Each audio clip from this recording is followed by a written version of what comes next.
Today's topic, we're going to be reacting to a Pewdiepie video that just came out. If you don't know what Stoicism is, don't worry, I didn't used to have a clue either. A lot of self-help books today are based off Stoic practices, but have been rebranded to fit the modern world. So even if you're not familiar with Stoicism, there's still a good chance that you practice it even without knowing it. For example, things like journaling, meditating, practice of self-restraint, are all in a way Stoic exercises. So let's begin with its origins, because to fully understand and engage with ideas, we need to understand where they came from. I think that was Socrates.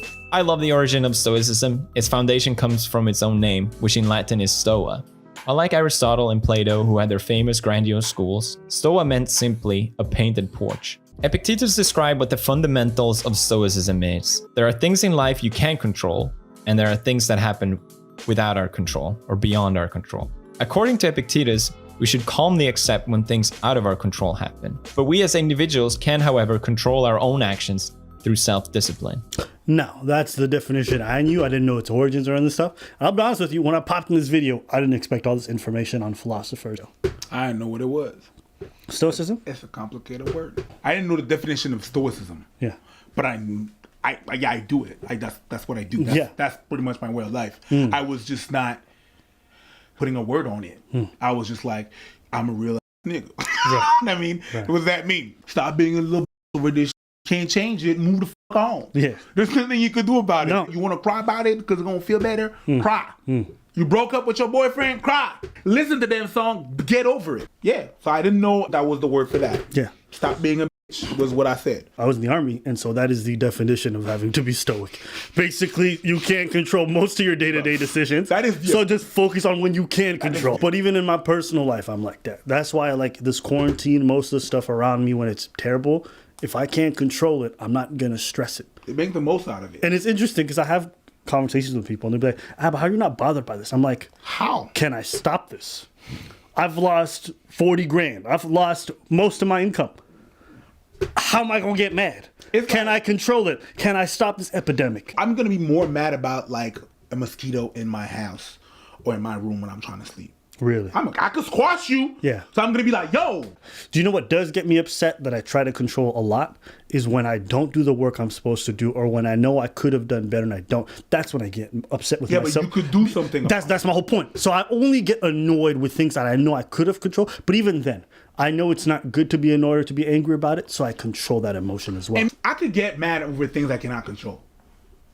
But it's like, to me, getting mad at it is a process. It's part of the process. Really? It's okay to be ticked off by some shit. Like, it's just burn some energy. You know what I mean? I use it to burn some energy. It's good. This shit is stupid. I let it out. And then I'm good. It helps me move on. Yeah. But I'm not going to dwell on it for, over and over and over. Maybe when I'm going to talk back about it, like, yo, what happened between you and that person, I'm going to relive those emotions. So, of course, I'm going to act and be a certain way just because that's how I am. I relive stuff. But I think it's a process to get over stuff. I get you.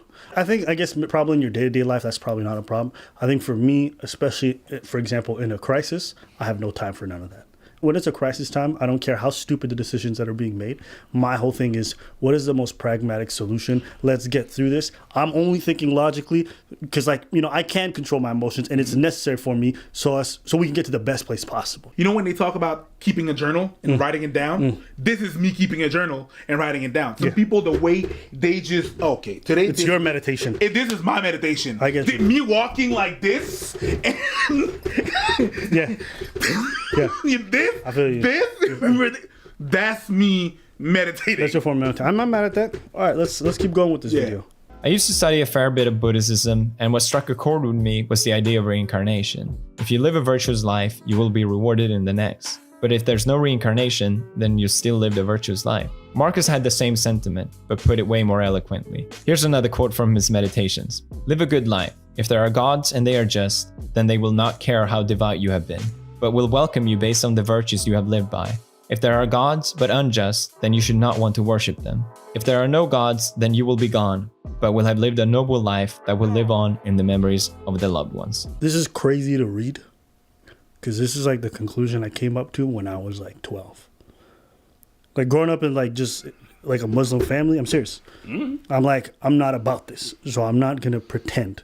And then some people would always ask me, he's like, Ab, aren't you afraid of going to hell or like the afterlife? And I said, listen, I'm going to just try to be a good person. I'm going to try to do right by my neighbors and my community and try to be the best person I can be. If there's a God, he gonna know. Right. And this is the thought I had. I said to myself, if God wants you to be a good person and I don't think he's going to care whether or not you pray to him 5 times a day or not.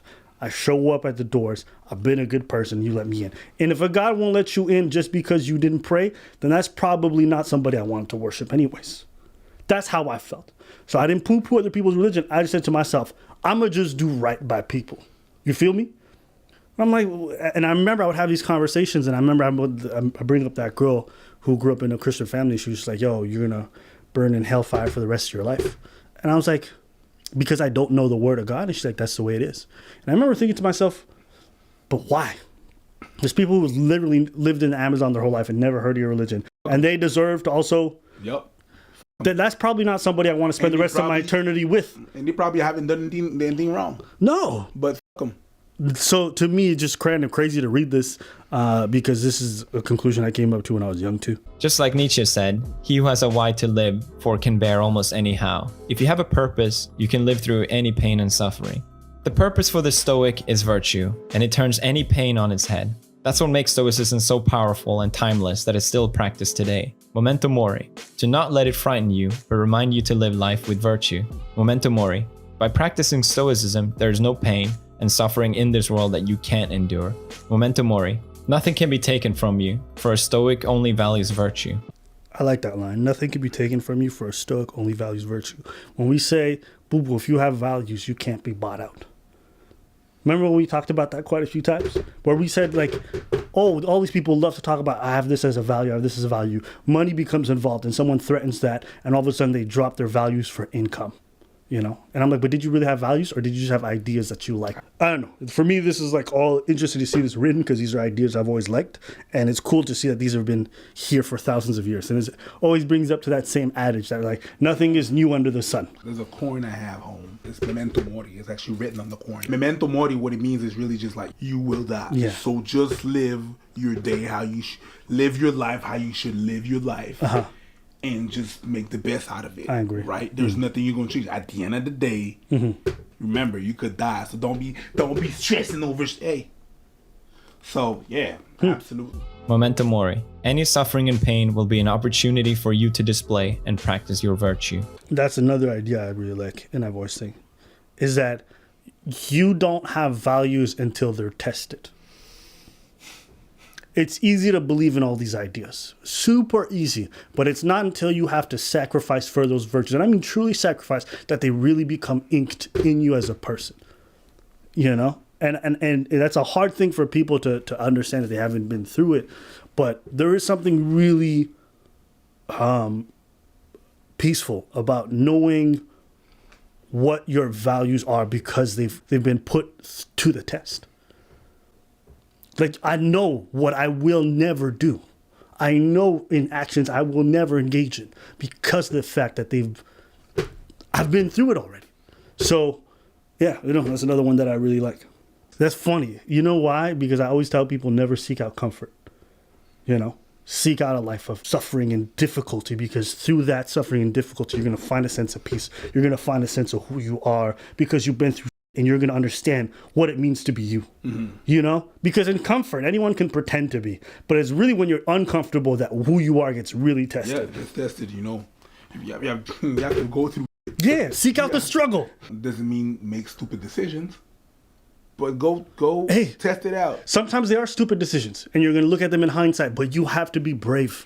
You have to be brave, and you have to, despite being afraid, you have to have that sense of like, I'm going to push forward, because in doing that, you're going to understand how you like to move, where you want to go. But if you stand still and you stay in your little comfort zone that you've already explored for hundreds of years, right? Hundreds of years, none of us are that old, but for a long time, then you're never going to be able to outgrow that pasture. And it's like a cow. A cow has to travel eventually to eat. It can't just stay in the same circle forever. Eventually there's not going to be no grass. Right. You have to eventually expand on that. So you have to go to different areas. And then, the grass will grow back so you can make your rounds. But you still need to be able to take up a sizable space. I'm trying to tell people, you start in a very small circle, but find your pasture.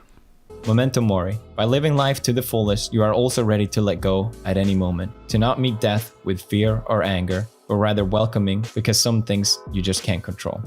Memento Mori, remember death. I like how you said remember death, but what I heard was remember that.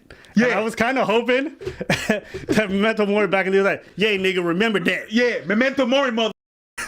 What's my name? Socrates. Remember that. Just leave.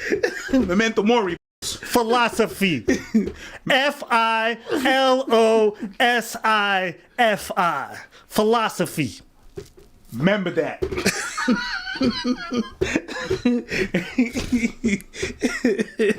The idea of not letting things out of your control change your behavior is a simple practice that anyone can immediately grasp, but it's much, much harder to act upon. Achieving virtue is not easy. However, the length the Stoics went with this idea is often heavily criticized, misunderstood, and dismissed as being cold and apathetic. It's funny because I get called that sometimes with some of the girls I've dated, where they feel like because I'm not angry or upset at a situation, I don't care. Same. And I'm like, no, I'm still present and I'm not behaving this way because I do care. And I think this is the most pragmatic way to go about this. I understand that you've messed up and you're trying to make amends. The best way we can do that is to talk calmly and get our points across rather than yelling or me being angry at you so you can get some kind of emotional response. It makes more sense for me to talk to you and really understand how we got here so we don't have to go there again. Let's rationalize about what's going on. You know what I mean? But yes, it does make you look like you don't care because there's no emotion that coming out of you. Yeah. Women like when you look like you feel stuff. Right. It's not so much that women want you to be bothered. Right. They don't want you to be pissed off. Right. But it's their barometer to know on what scale you are. The problem is when you're Stoic, when you have Stoicism, it doesn't show that because you're trying to rationalize. Maybe I'm going to use that to be pissed off, or if you push me there, I'm going to show you, is that what you wanted to see? Right. It's ugly, right? It's ugly, and it doesn't resolve anything, right? We're just two motherfuckers shouting. So can we go back to what we're saying? No, I agree. In every match that I've seen, yelling never solve anything. Here's an example. Xenophobe, when told about the death of his child, responded simply and calmly with, "I knew my son was immortal." You can take the extreme of this quote in any way you want, but the reality of the lesson is to simply not fight against nature and let it consume you. Focus on what you can control and let it be your virtue. Marcus Aurelius, who is known as one of the 5 good Roman emperors, did not live an easy life. He dealt with chronic pain, and his ruling as emperor would be fought against. To practice self-control, every morning Marcus would meditate. He would meditate over all the bad, horrible things and people that would oppose him that day. Here's a quote from his meditations. "When you wake up in the morning, tell yourself, the people I deal with today will be meddling, ungrateful, arrogant, dishonest, jealous, and surly. They are like this because they can't tell good from evil. But I have seen the beauty of good and the ugliness of evil, and have recognized that the wrongdoer has a nature related to my own, not of the same blood and birth, but the same mind, and possessing a share of the divine. And so none of them can hurt me. No one can implicate me in ugliness, nor can I feel angry at my relative or hate him. We were born to work together like feet, hands, and eyes, like the 2 rows of teeth, upper and lower. To obstruct each other is unnatural. To feel anger at someone, to turn your back on him, these are unnatural." I think that's the idea that regardless of how much someone hates you, you don't have to engage in the idea of hating them back because it doesn't do you any good and it doesn't do them any good. Would you cut them off? Sure. Yeah. Well, you distancing yourself from them is not the same as you impeding them. Mm-hmm. You know what I'm saying? I'm not going to go in, I might have some people who hate me. If they're trying to reach levels of success, I'm not going to get in their way to stop them. No. In fact, I might even encourage them to try to mend those fences. Potentially, that's an optional thing. Yeah. But it's that idea that it doesn't do you or them or anybody any good to get in their way. Again, to normal people, it makes you look like you don't care. Because your reaction to them, what they see is like, okay, you're going to be like that? All right, cut that off. Yeah. And you go about your business. To them, it's this, okay, they just cut me off. He's not even pissed off or anything. Yeah. It's like you being emotional is the barometer of people knowing where you're at. If you don't even show that, they think you don't care. They link that to they don't care. So it's always that. Despite CBT deriving from Stoicism as previously mentioned, Stoicism itself doesn't talk much about depression. Stoicism focuses rather more on anger. They look at anger as Marcus describes as ugly and irrational. If you imagine an angry face, it's rarely a pretty one. However, it's an emotion that is often today displayed in media. When a character in a film, for example, acts in revenge, he's often seen carrying out the same bad deed that was originally done to him. But we still recognize his action as somewhat noble and satisfying. We even enjoy seeing anger if it's justified. Of course, I think anger and revenge is there's always going to be some element of satisfaction, of like asserting your power and being able to one up the person who did wrong to you. There's always going to be some element of satisfaction. Doesn't mean that's a virtuous thing or that's a positive thing, but it's natural for people to think that it might be kind of good because they feel kind of good. Do you dig what I'm saying? I understand, but also, I mean, the revenge part could be their meditation. No, it can't be meditation because it doesn't take you to a serene or virtuous place. You can't qualify everything as meditation. No, you can't. But I mean, it replaces it. Doesn't mean it's the same thing, but it replaces that action. I'm not saying it's the same thing. What I really mean to say is that some people, instead of meditating and being like, let's say, lashing out or whatever, or meditating, writing it down, they're going to use that energy and they're going to transfer that energy into revenge. It doesn't make it virtuous. It doesn't do the same thing as meditation, but to the people that do that, it brings them a certain form of satisfaction. Satisfaction is not meditation. No, but it brings me to a level where you're going to be at ease with yourself, right? So when you write it down, when you air it out, when you put it down, or where you put it out there, it has been said. So like you feel like there's something that you did about that emotion. Whereas when you revenge, I think it's a bit of the same energy that you had, but you transfer it into revenge. It doesn't make it virtuous. It doesn't make anything like that. But it's like a transfer in their energy. You turn it into something else. You could use that energy that's bottled up that you need to meditate. You could turn it into a negative or a positive, right? The negative would be the revenge or lashing out on the person. Or the other side of it would be to meditate about it or just writing it down and all that, doing that Stoicism stuff. But you didn't eliminate that energy. You just transferred it. Yes, you transferred it. I'm not saying you eliminated it. And you keep a little bit with you. You never let go of it. Mm-hmm. Right. So it can be a substitute for if it doesn't accomplish the same goal. I believe it can achieve the same goal. What, you think that revenge can lead to some form of emptiness? Yeah. Okay, if you think so.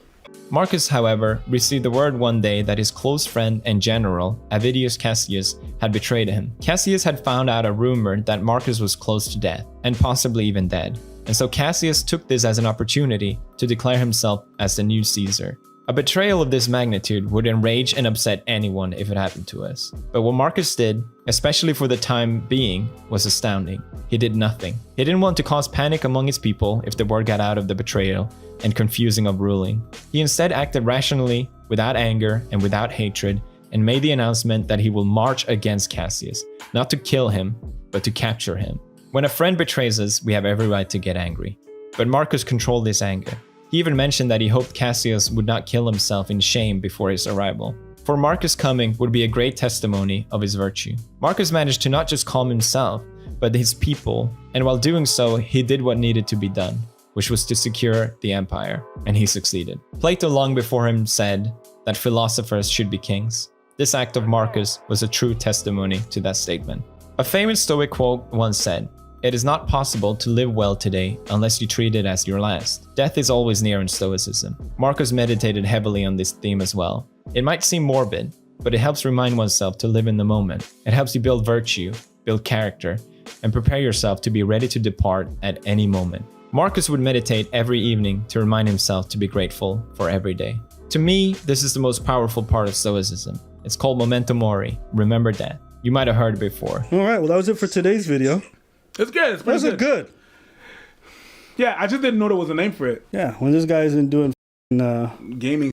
Also, I'm not familiar with his catalog, so he may have a whole bunch of other videos like this that I don't know about. That's good. But I've never really had much of a perception of Pewdiepie, but I really enjoyed this video. This is really dope. I hope he does more stuff like these. These are really cool things. Yeah, but he's right. He's right. I just didn't know there was a name on it. I was just calling it being rational. Yeah. And when you're stoic like that, people think that also you are negative. No, it's not being rational. You want to know why? Because rational doesn't necessarily have to do with virtue.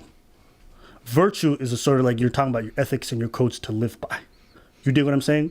Rational is just about what is the most logical next step.